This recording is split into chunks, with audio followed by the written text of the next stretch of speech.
Somos Iglesia. La Iglesia es el nuevo pueblo de Dios, llamado a ser la luz del mundo y la sal de la tierra. En los vibrantes y vertiginosos tiempos de cambio que vivimos, los bautizados somos los testigos de la vida nueva, de justicia, de unidad y de paz que Cristo nos propone, por la fuerza de la fe luminosa, la esperanza inquebrantable y la caridad ardiente. La Iglesia Católica, cuerpo vivo de Cristo, nos señala la única opción por la verdad y nos presenta el ideal existencial más alto, Jesucristo, modelo de verdadera humanidad y camino seguro de salvación y de vida eterna. Tú eres Pedro, y sobre esta piedra edificaré mi iglesia, y el poder del mal no triunfará sobre ella. Somos Iglesia. En esta emisión de Somos Iglesia, espera. Supi entrega a Rusia otra lista para que devuelva a Ucrania a niños deportados. ¿Cómo están las relaciones entre el Vaticano y la Iglesia rusa? León XIV habla con el astronauta Buzz Aldrin en el aniversario de la llegada a la Luna. La sociedad no respeta los tiempos del duelo. Esta es la Basílica de Roma donde se guardan las reliquias de los santos. Fue víctima de la explotación sexual y hoy ayuda a otras mujeres. Muchas notas y noticias sobre el amplio mundo de la Iglesia. Damos inicio hoy a este informativo que esperamos sea del gusto de todos ustedes. Padre Carlos, ¿cómo está?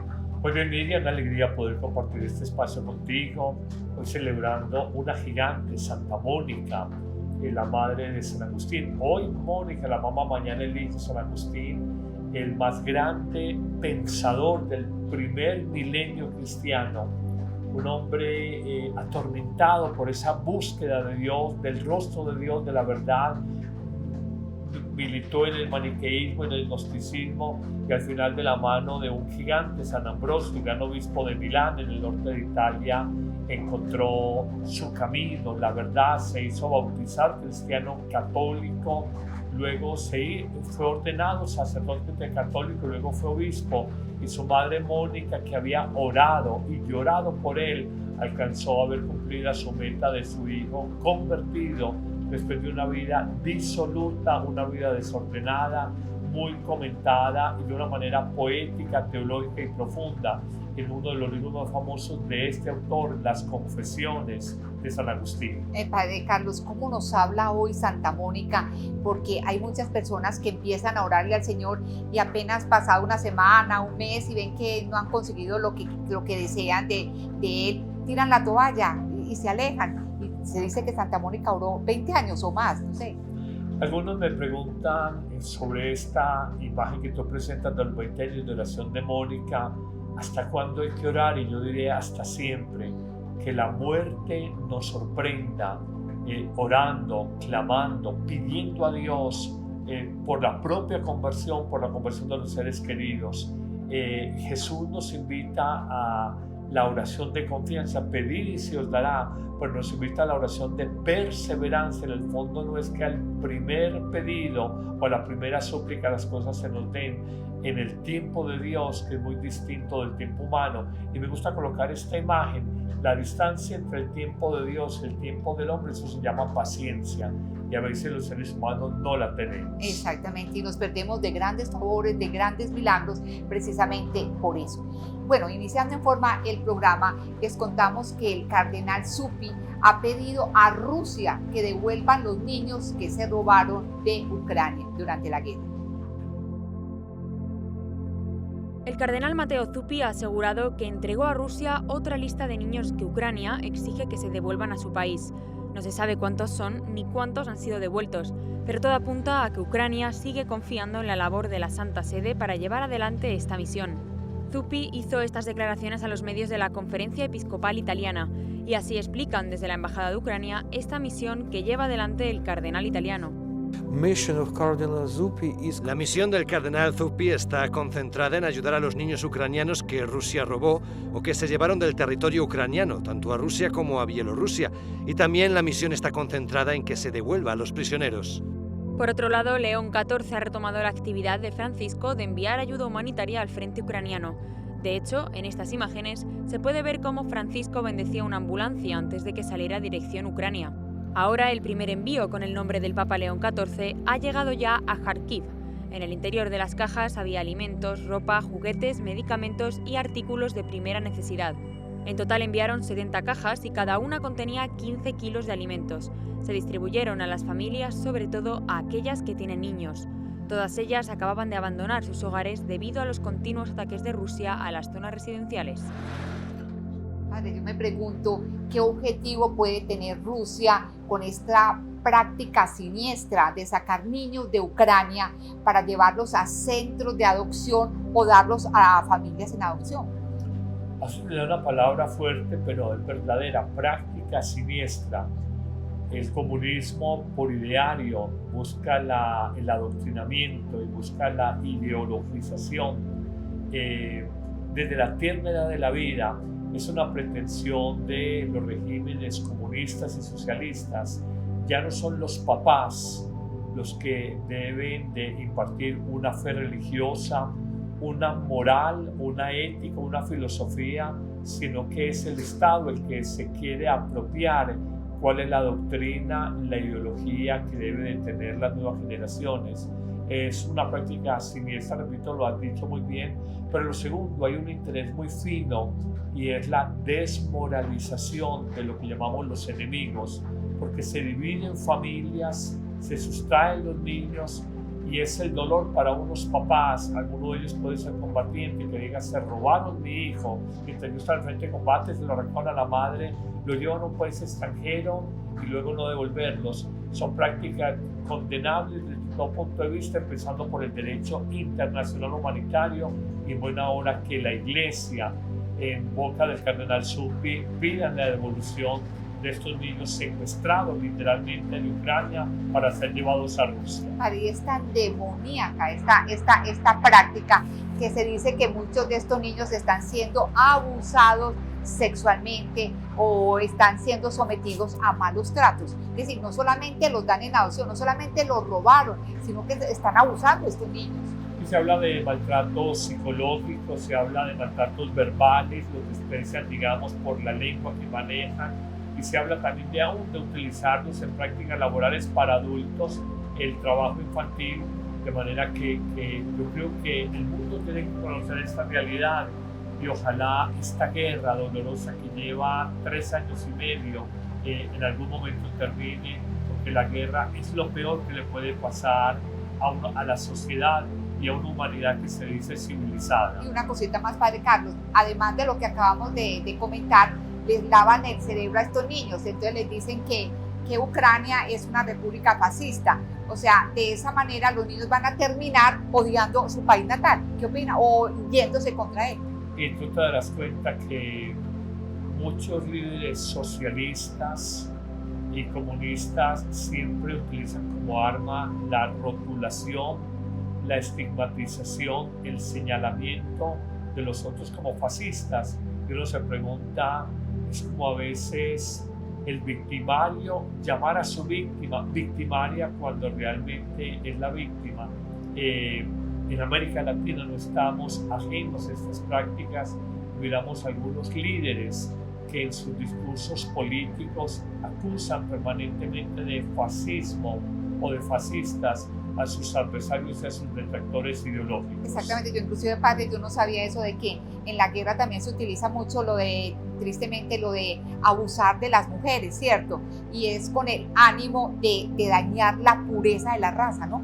De un país. Y de moralizar, porque en el fondo se están metiendo con lo más sagrado, la familia, los niños, los seres queridos. Bueno, precisamente a raíz de esta nota, veamos cuáles son las relaciones hoy en día entre Rusia y el Vaticano. Este que ven es el metropolita Antonín, jefe de exteriores de la Iglesia Ortodoxa rusa y enviado del patriarca Kirill al Vaticano para el primer encuentro oficial con León XIV. Entre los temas de conversación se habló del diálogo entre ortodoxos y católicos, poniendo también el foco en los conflictos actuales como Oriente Medio y Ucrania. Según el comunicado del Patriarcado de Moscú, Antonín detalló al Papa la persecución a la que señalan está sometida hoy la Iglesia Ortodoxa en Ucrania, vinculada a Rusia. Y aunque haya sido el primer cara a cara con el nuevo Papa, Antonín ha sido uno de los enlaces más visibles de la Iglesia rusa con el Vaticano. Aquí lo ven, por ejemplo, con el Papa Francisco en 2022. También en la visita a Kazajistán, en un principio iba a ir el patriarca Kirill, pero terminó viajando Antonín, quien se vio en privado con el Papa. Salutalo da parte. Ci siamo sentiti ieri e mi ha chiesto di trasmettere i suoi saluti. Grazie. Esa reunión nunca se produjo. De hecho, fue en el marco de ese viaje cuando el Patriarcado de Moscú señaló que las relaciones entre ambos estaban congeladas. Pero hay que remontarse a 2016, cuando se produjo un hecho histórico. Después de años de altibajos, el acercamiento entre Rusia y la Santa Sede llegó con el encuentro de Kirill y Francisco en La Habana, donde firmaron una declaración ecuménica. A las puertas de un segundo encuentro estalló la guerra en Ucrania. Este fue el detonante para el desgaste en las relaciones. Kirill se posicionó de parte de Putin, justificando la invasión. Lui era molto amico. Kirill era muy amigo de la Iglesia Católica, pero luego se encontró bajo este sistema y ahora tiene que adaptar posiciones extremas. De hecho, las últimas posiciones parecen estar un poco presionadas por el Kremlin. Pero la posición tanto de Francisco como del Vaticano fue siempre de diálogo abierto, aunque con discrepancias. Delle volte il dialogo si deve fare così, ma si deve fare, no? Puzza, ma si deve fare. Sempre un passo avanti. La mano tesa, sempre. Perché dal contrario chiudiamo l'unica porta ragionevole per la pace. León XIV mantiene la línea de diálogo, tanto es así que ha conversado con Zelensky y con Putin. En cuanto a Kirill, felicitó al nuevo Papa por su elección. Habrá que ver si se vuelve a producir un acercamiento, pero mientras tanto, el encuentro entre León XIV y el metropolita Antonín ya es un pequeño paso. El patriarca de la Iglesia Ortodoxa es un papa ortodoxo, por eso, o como una especie de papa ortodoxo. Por eso llama la atención, Padre Carlos, que defienda la invasión de Rusia a Ucrania e incluso que bendiga las armas con las cuales se está atacando a este país, ¿no? Hay que entender lo que es la génesis de la Iglesia Ortodoxa, la división hace casi 1000 años, que fue el primer gran cisma que tuvo la Iglesia por allá en el 1054, con el famoso tema del filioque, que más allá de un tema teológico, había también un tema histórico y político, como resulta ser siempre en los grandes cismas o divisiones dentro de la Iglesia. Entender la Iglesia Ortodoxa es entender un profundo matrimonio, permítame la expresión, entre la Iglesia y el Estado, entre el poder espiritual y el poder temporal, que se siente legitimado ante su pueblo en el poder espiritual representado en la Iglesia. Ellos no van a romper fácilmente ese respaldo que en principio es ético y moral de cara al pueblo ruso frente a una invasión que en Occidente es mirada a todas luces como arbitraria y abusiva. Pero es entender ese contexto, repito, histórico, de matrimonio, de cercanía. De hecho, se dice que el presidente Vladimir Putin ha sido siempre un hombre profundamente religioso, de convicciones morales, pro vida, anti-agenda LGTBI, y nos cuesta entender cómo no puede tener tanta crueldad en la guerra y al mismo tiempo tener sentimientos altruistas y de familia.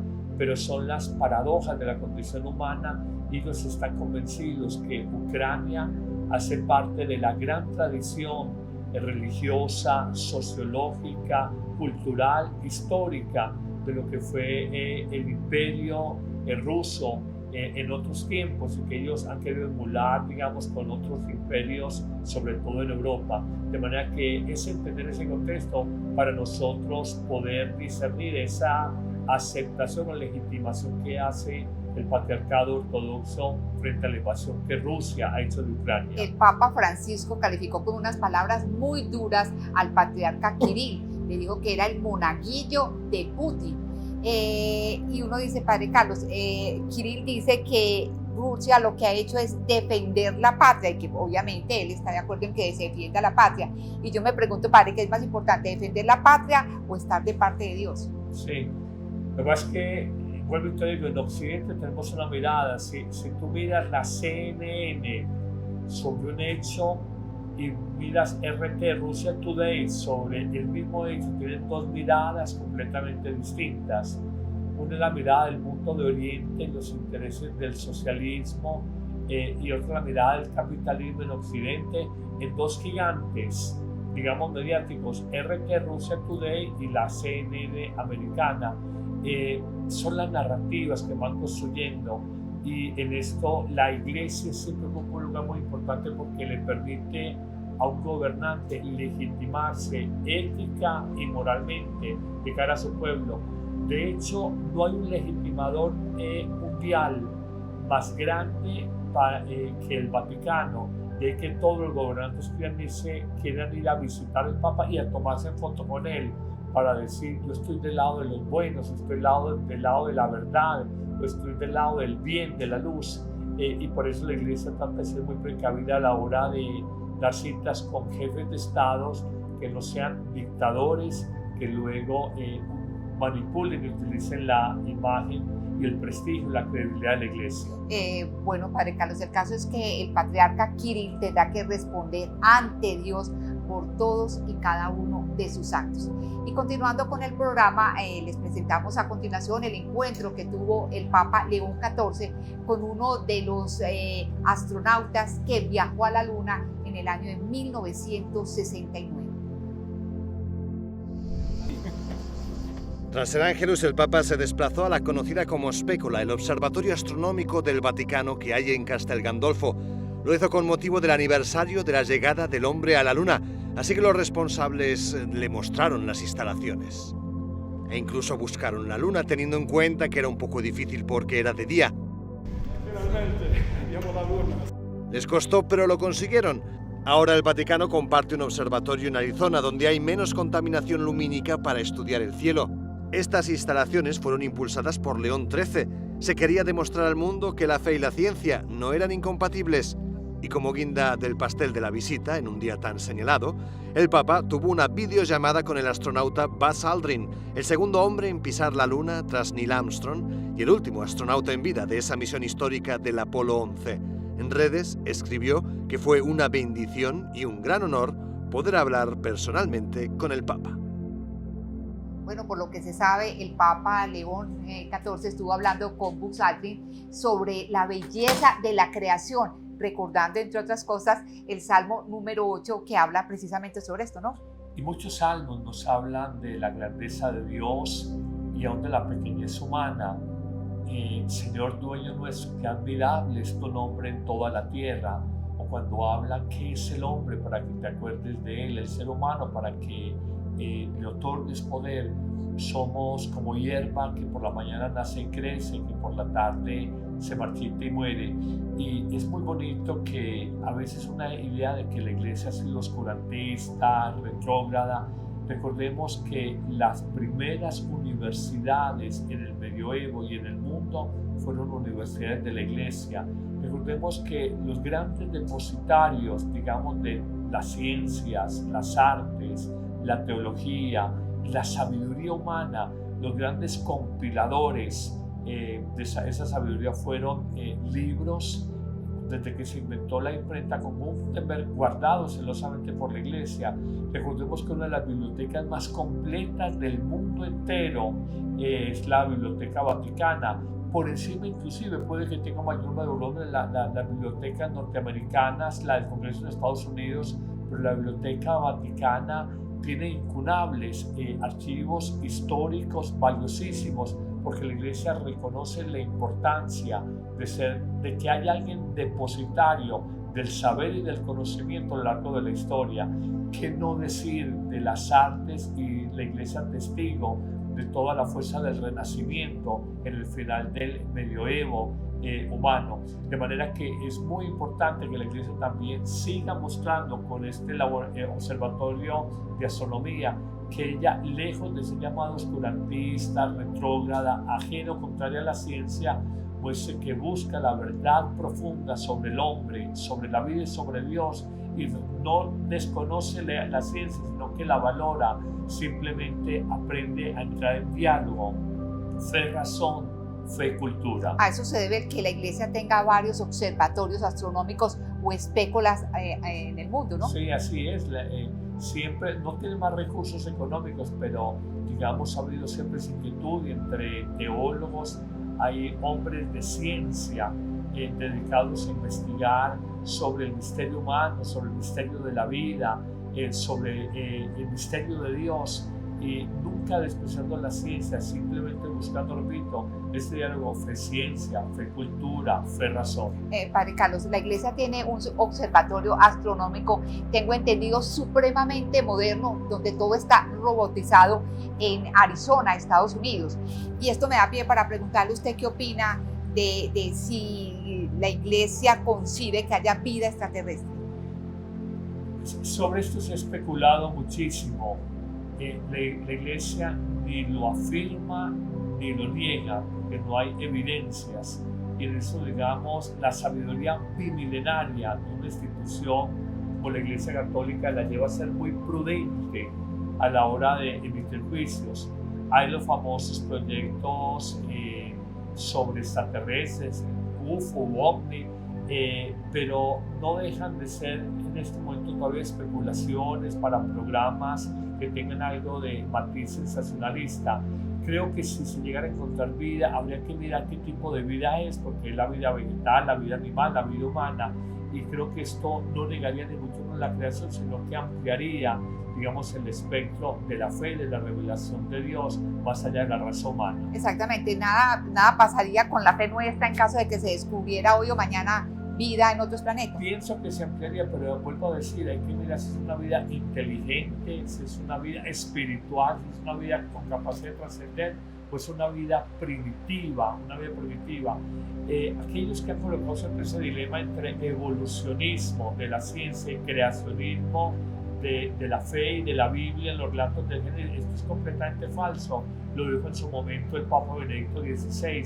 Es un falso dilema u oposición entre fe y ciencia, porque el mismo relato del Génesis en sí mismo es evolucionista, mostrando cómo la obra de Dios va creando de la materia más elemental, más primitiva, la materia más elaborada, y cómo ve Dios que siempre es bueno, y cuando llega a crear el hombre, dice Dios que era muy bueno, e insufló aliento de vida. Es una vida orgánica cualificada, para llamarla atrevidamente de alguna manera. Insufló aliento de vida, la vida divina en esa vida biológica, en esa vida orgánica. Esos somos los seres humanos, ese es el misterio humano. Bueno, Padre Carlos, continuando con el programa, hablemos ahora de libros, y concretamente de uno que plantea que la sociedad no respeta los tiempos de duelo.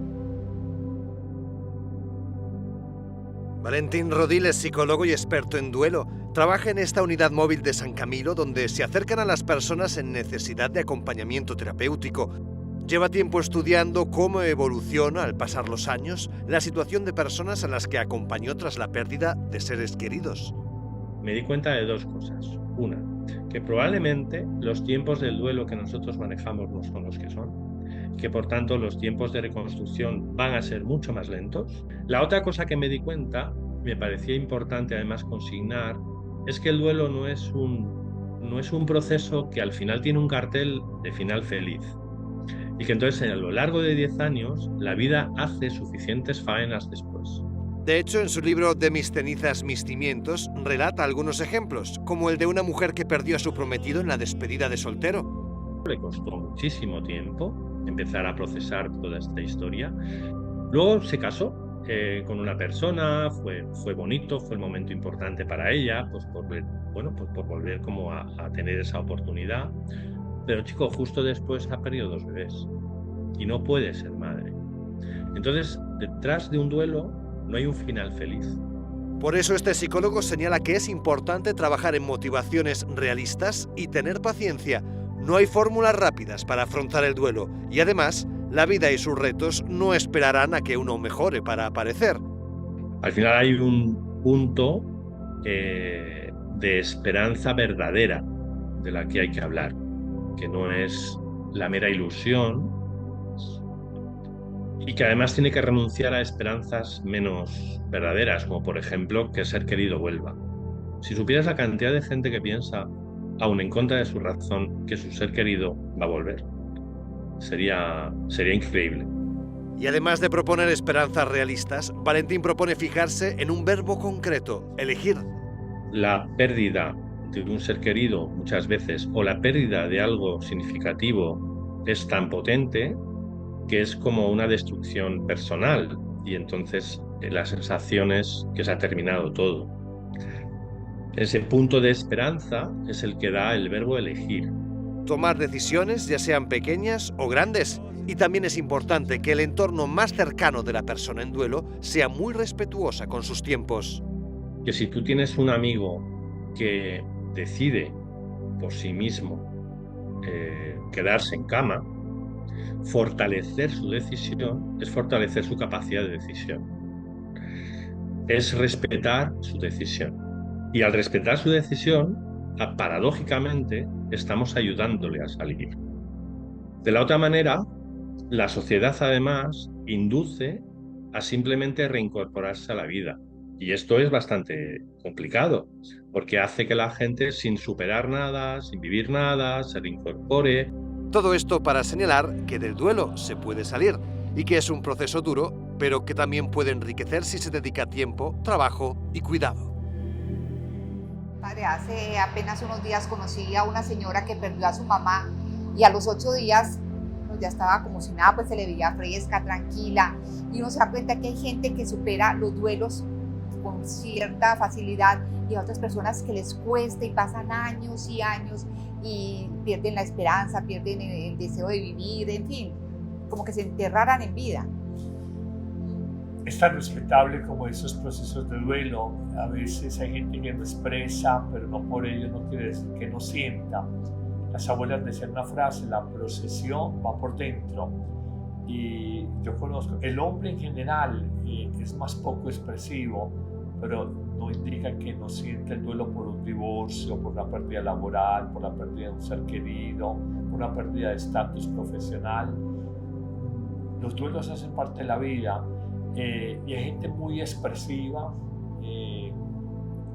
muy gritona, perdóname la expresión, y puede que sientan al nivel de una persona silenciosa.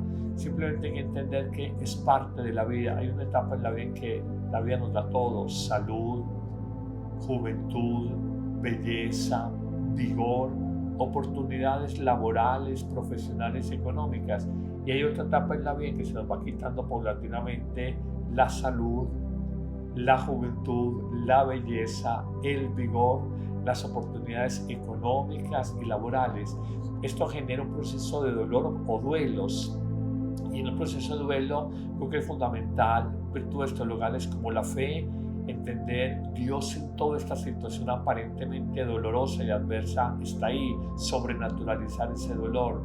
Segundo, una esperanza teologal muy fuerte: este no es el final de mi vida, con esta pérdida del empleo, con esta pérdida de un ser querido, con esta pérdida económica, esta quiebra, cierre de una empresa.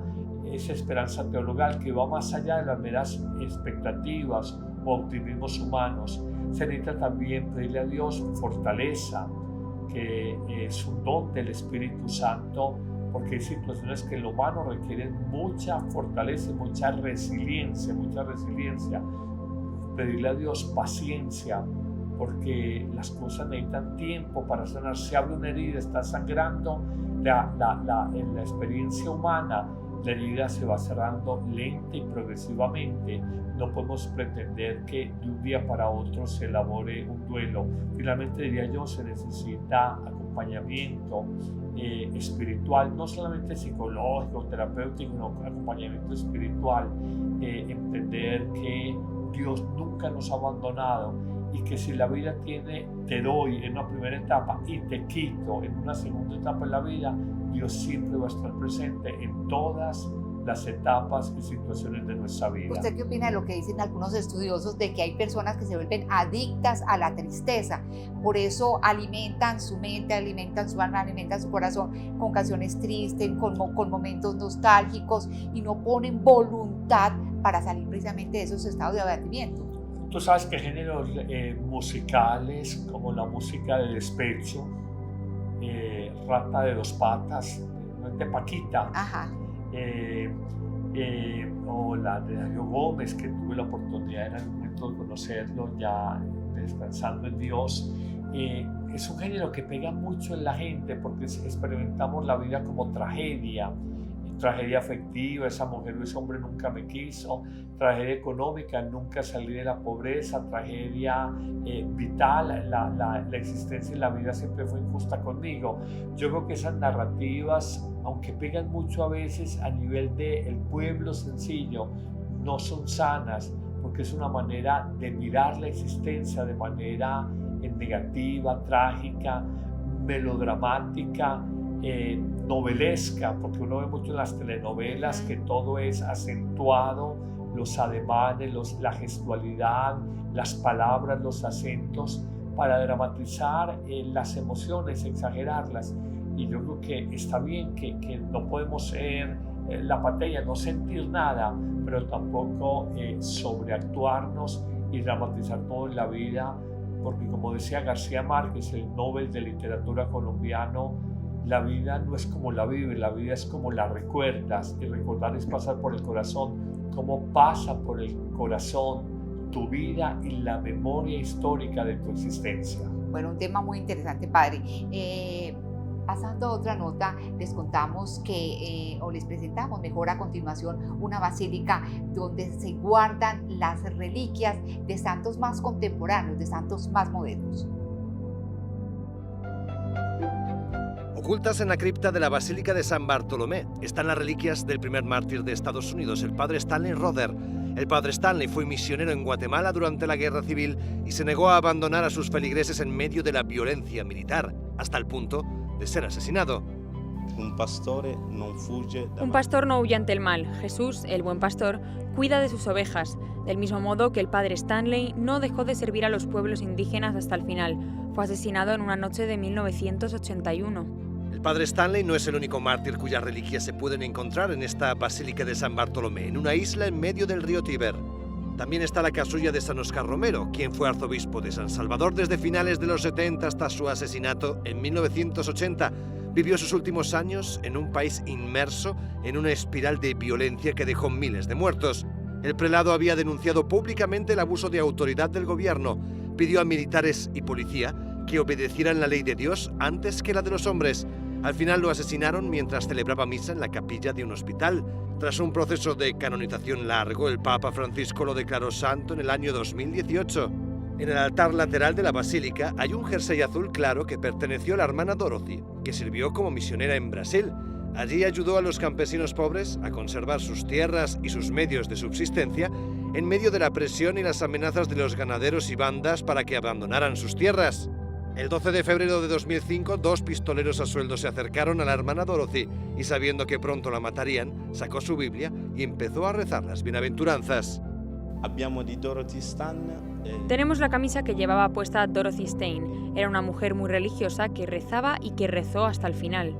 Juan Pablo II fue quien decidió dar más visibilidad a los mártires contemporáneos. Para eso creó una comisión que recogiera testimonios y reliquias de quienes dieron su vida por la fe durante el siglo XX.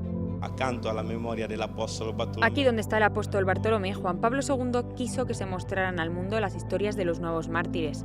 Fue durante el jubileo del 2000. El Papa instituyó una comisión para investigar la situación de los cristianos en todo el mundo. Se recogieron casi 12.000 dosieres de todo el mundo, historias de hombres y mujeres que dieron su vida por el Evangelio a causa de Jesucristo. La comunidad de San Egidio es la que se encarga de mantener el culto a estos mártires en la Basílica de San Bartolomé. Se ha convertido en una meta de peregrinación para quienes buscan inspirarse con el ejemplo de mártires más cercanos en el tiempo. Padre, se recogieron 12.000 dosieres de personas que murieron mártires, personas que no se arrodillaron ante los poderes del mundo, sino que comprendieron que el camino que presenta Jesús es el único digno a seguir, ¿no?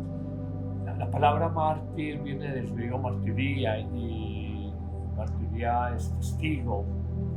En el hombre, perdóname, cuando se habla de testículo, es el testigo de la vida, donde se fabrica el líquido de la vida, permítame la expresión, hablando del semen masculino. Yo creo que es tan lindo cuando uno ve testigos de Cristo, convencidos absolutos, y para aquellos que tienen familia que dicen, mis hijos, mi esposo, mis nietos no creen, ten la seguridad de algo: una mentira no se sostiene por 2000 años, y miles de personas, tú hablas de una cantidad de documentos o dossier, más de 12.000 sobre vidas de mártires, no derramaron su sangre, no entregaron su vida, sino tienen una convicción muy profunda y una certeza muy grande de lo que es la vida sobrenatural, la vida de Cristo en ellos. Yo tuve la oportunidad de siendo muy pequeño, visitaba a mi madre, casó a mis tíos, Monseñor Jesús Emilio Jaramillo, era muy amigo de la abuela. Él fue luego obispo en Arauca, y la guerrilla izquierdista del ELN en Colombia lo asesinó en 1989. Yo recuerdo siendo yo un niño, iba a la casa, compartía, lejos me imaginé de que iba a morir y luego iba a ser beatificado por vía de martirio. La causa simplemente pedía a la gente de Arauca, a la feligresía, no dejen que la guerrilla se robe los jóvenes, los adolescentes, para reclutarlos, adoctrinarlos y meterlos en esa dinámica de estructura de violencia que son las guerrillas subversivas. Eso le costó que lo capturaran, le cortaran la lengua, lo torturaran y finalmente lo asesinaran. Parece que son muchos más de los que creemos, las personas que han muerto, como decía ahora, porque han defendido el Evangelio, porque no se arrodillaron ante el mundo. Padre Carlos, finalmente, ¿qué le parece si terminamos con las historias que inspiran? Les vamos a presentar el caso de una mujer que fue abusada sexualmente y hoy en día se dedica a defender a todas esas mujeres que han pasado por el drama, por el terrible drama por el que pasó. Hace 4 años, Madai Morales se marchó de su casa en Veracruz, México, bajo engaños. Hoy, junto a la persona que la ayudó, la activista pro derechos humanos Rosy Orozco ha podido llevar al Vaticano su experiencia. Ha participado en la cumbre de jueces contra la trata que organiza la Pontificia Academia para las Ciencias Sociales. También se mencionaba la parte de la desconfianza, la desconfianza que tiene la víctima hacia las autoridades, ¿no? Pero muchas veces la desconfianza es porque las mismas autoridades resulta que son clientes, ¿no? Entonces, ¿cómo puedo confiar en la autoridad si la autoridad está comprando mi cuerpo, ¿no? Por desgracia, la historia de Madai no deja de repetirse. El hombre que la introdujo en la red de explotación sexual la atrajo con falsas promesas asegurándola que quería formar una familia junto a ella. Pero una vez en Ciudad de México, la historia cambió. Él comenzó a maltratarla incluso físicamente y la obligó a prostituirse, aunque alguien la rescató. Rosy nos ha empoderado tanto que bueno, realmente muy pocas organizaciones hacen esto del empoderamiento, ¿no? Darle a la víctima todo lo que en su momento les fue arrebatado, ¿no? Eso es precisamente lo que Rosy Orozco y su organización hicieron con Madai cuando pudo escapar de este proxeneta. Rosy preside la Comisión Unidos contra la Trata de Personas, cuya lucha fue vital para la aprobación de una ley en 2012 que combate el tráfico de seres humanos en México. La verdad es que fue un trabajo maravilloso de todos los partidos juntos y por eso esa ley es tan fuerte, por eso hoy tenemos más sentencias que todos los países después de Estados Unidos. 4 años después de su pesadilla, Madai trabaja codo con quien la liberó para ayudar a otras personas que pasaron por lo que ella pasó. En diciembre se graduará en la Escuela de Derecho y espera con sus conocimientos en leyes ayudar de forma efectiva a combatir esta lacra. Hoy por hoy trabaja en el Tribunal Supremo de México y gracias a su tesón se ha convertido en una de las personas más influyentes del mundo, según la revista Forbes.